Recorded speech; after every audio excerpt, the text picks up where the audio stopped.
hope you're all well. Today I want to tell you a story about two Irish gentlemen of letters by the name of Keats and Shelley. Now, Keats and Shelley were good friends and they lived in Dublin. One day, Keats was in his house and there was a knock at the door, and he went and had a look, and there was a woman there and she had a small dog. And the woman said, "Mr. Keats, I've read your work and I know that you're a sympathetic and wise man. Can you please help me? I have a problem that I can't deal with on my own and I need your advice."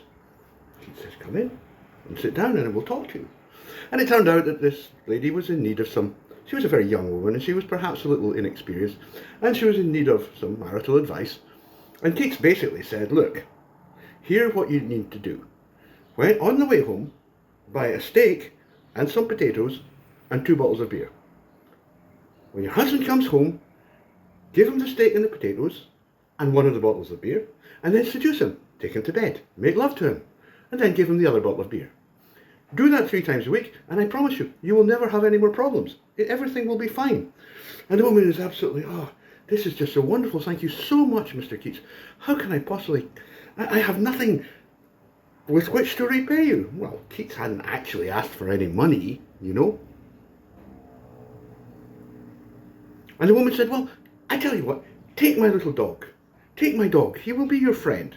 Now, Keats didn't really need a dog, you know, and he was a bit, a dog. But he was a gentleman, you see, and no gentleman refuses a gift given in good faith. That is churlish, and it's not polite. So he said, "Well, yes, I'll take the dog. After all, there have been a few break-ins in the neighbourhood recently, and perhaps the dog will stop my house getting broken into. What's his name?" And the woman says, "His name is Byrne." And Keats says, "Byrne? That's an odd name for a dog." And she said, "Yes, I know, but that's my father-in-law's name. So please don't change it." So Keats says, "Okay, fine, Byrne he is." And Keats became extremely fond of Byrne. They were so often seen walking around the streets of Dublin together.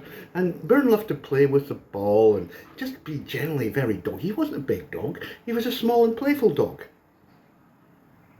And then Byrne began to behave differently. He began to wander. He would leave the house, sneak out of the house, and not come back for hours. Sometimes he wouldn't come back till the next day. And Keats began to get very upset by this, because he loved the little dog by this time, and he became depressed. And he was unhappy because little Byrne wasn't with him, and he liked it when Byrne was with him.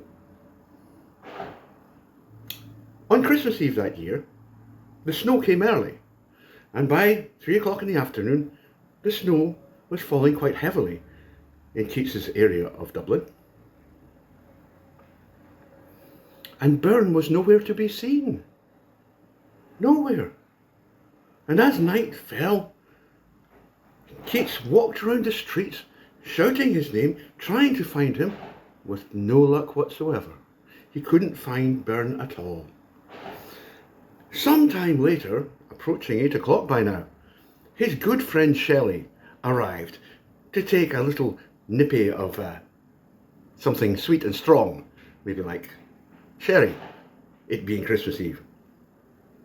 And here is Keats standing in the middle of his lawn, in his dressing robe,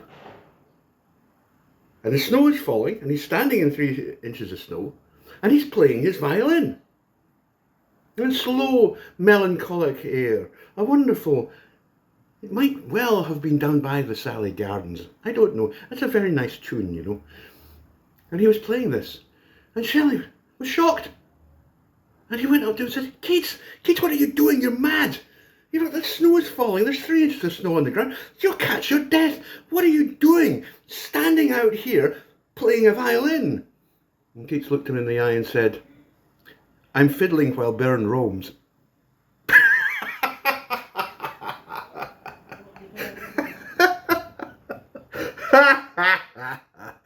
Thank you. Bye.